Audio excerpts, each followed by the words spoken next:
শেষে চলে আসছি এলাকায়। তো আমাদের এলাকায় দক্ষিণবঙ্গে সবাই জানেন। তো এখন আমি আছি মাওয়া রোডে। তো আমি একদম ওস্তাদের পাশে যাই, আমার পরিচয় দিলাম। আমি বাসা থেকে বের হইলে আমার মা আমাকে মাথায় একটা পোষা দেয়,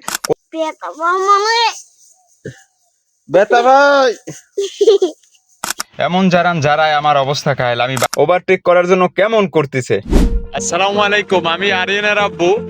তো আজকে বাড়ি যাইতেছি, একটা অন্য রকমের খুশি মনের ভিতর কাজ করতেছে। ঠিক আছে, আমার আরিয়ান ফোন দিয়ে কি কয় জানেন? কাপা আমার জন্য খালি আম নিয়ে যাবা আম।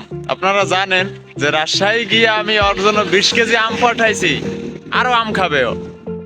ঠিক আছে, তো আমি বলছি হ্যাঁ বাবা, তাহলে আম নিয়ে আমো। তো আজকে আমি আর বাড়িতে রওনা হব। তো খুশিতে অনেক ভালো লাগতে আছে। চলেন তাহলে আজকের আরিয়ানের আব্বুর পাশে থেকে আজকের ভিডিওটা উপভোগ করা যাক। ওকে চলেন।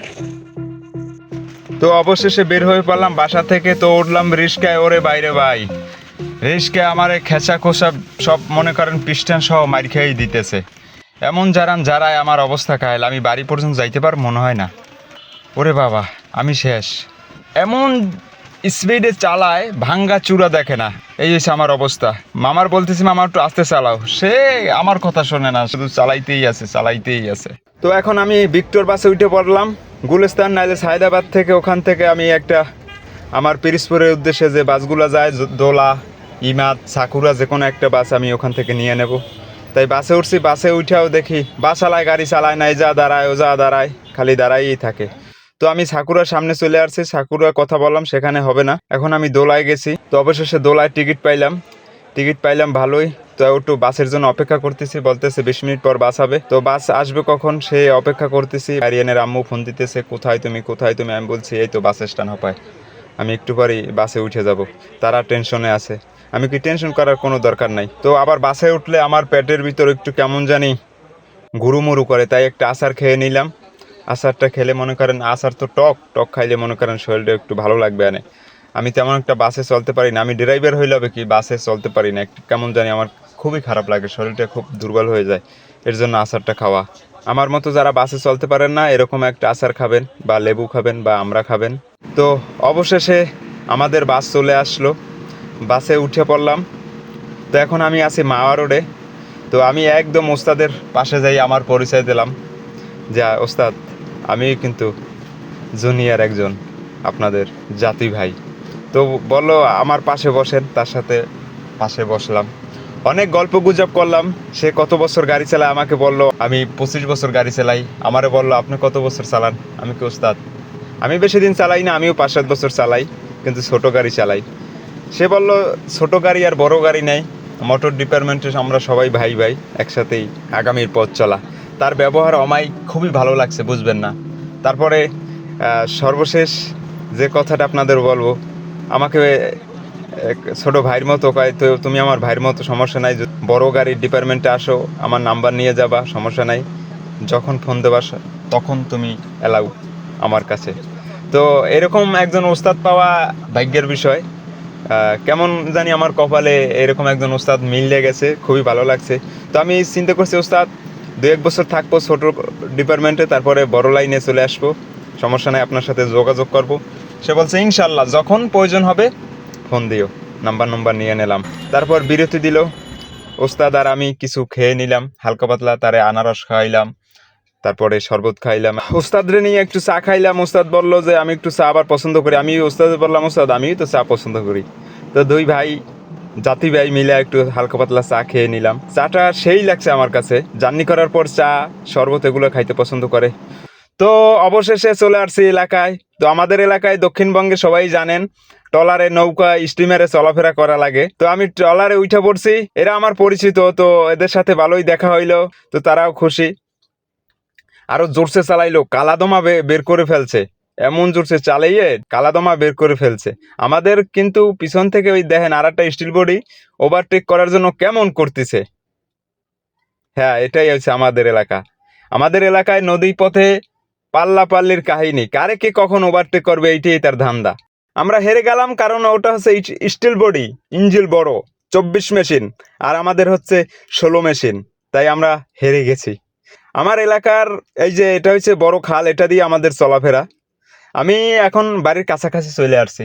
বাড়ি ফোন দিছি, আম্মারে ফোন দিছি, আম্মাই খুশিতে আত্মহারা, তারে জানাই নেই। বাড়ি আম্মারে জানাই নেই, কারণ তারে যদি জানাই সে অনেক টেনশন করে, তাই আমি না বলেই চলে আসছি। তারপর বাড়ি কাছাকাছি এসে ফোন দিছি, তখন তো সে বের হয়ে পড়ছে, আম্মাই কই তুই? আমি কই আমি আছি আলাদার বাড়ি। আম্মাই শুনে সাথে সাথে বাসা থেকে বের হয়ে পড়ছে। আরিয়ানরে দেবো বাড়ি গিয়ে সারপ্রাইজ। আমার আরিয়ানরে বলি নাই, ওকে বাড়ি দিয়ে সারপ্রাইজ দেবো। তো সবশেষে টলার ঘাট দিল হায়দ্রাবাদ দোকানের সামনে, ওখান থেকে আমি এখন হাইটে যাইতেছি। 5 মিনিট হাঁটার পথ, এখানে টলার যায় না। আমি যে পর্যন্ত আসছি ওখানে 50 টাকা ভাড়া, আর আমি যদি বাড়িতে নিয়ে যাই আমার ঘাটে, তাহলে মনে করেন 1000 টাকা দেওয়া লাগবে রিজার্ভ। তো তার দরকার আছে 1000 টাকা দেওয়ার, আমি 50 টাকা দিয়ে 5-7 মিনিট হেঁটে তারপরে বাড়িতে যাবো। এটা হচ্ছে আমার বাড়ির এলাকার রাস্তা, এখানেই আমার বেড়ে ওঠা, এখানেই সবসময় আমি চলাফেরা করছি। ঢাকা কতদিন, ঢাকা 7-8 বছর, তাছাড়া এখানেই আমার বেড়ে ওঠা। আর ওই বাড়িতে আমি এই বাড়ির মায়া আমি ত্যাগ করে অনেক কষ্ট করে ঢাকা শহর থাকি, এটা আপনারা কম বেশি জানেন। আমার খুবই ভালো লাগে, আমার আরিয়ানরে রাইখা মনে চায় না যাইতে। আমি আরিয়ানরে বলি নাই, বললে দৌড়িয়ে আইতো, ওরে গিয়া দেবো আমি বড় সারপ্রাইজ। তো আম্মাই আইছে আমারে রিসিভ করতে, আমি কি তোমার কে লাগবো? আমার মন মানে না, কয় তোরে কতদিন দেই না, দেখে আমার ফুটু দিলে দুয়াটো করিয়ে গেল, তুই আর ঢাকা যাইতে পারবি না, তোরে আর ঢাকা যাইতে দেবো না।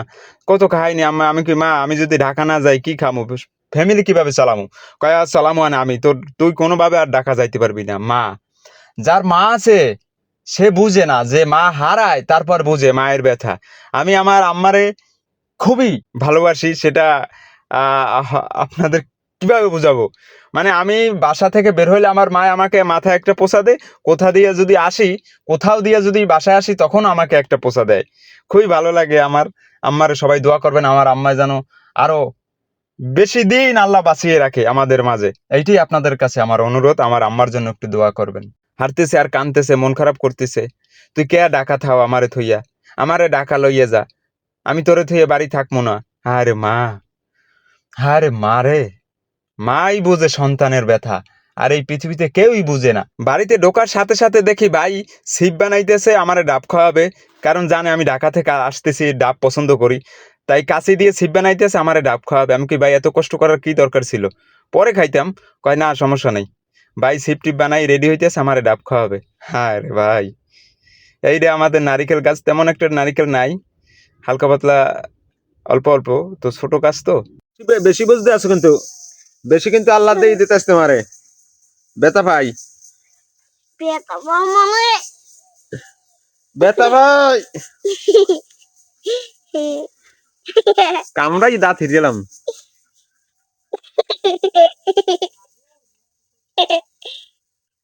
দেশ কেন বেতা ভাই, অজাত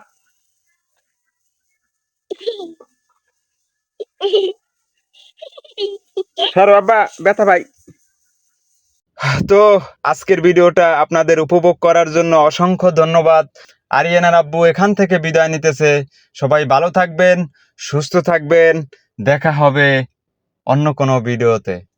আসসালামু আলাইকুম।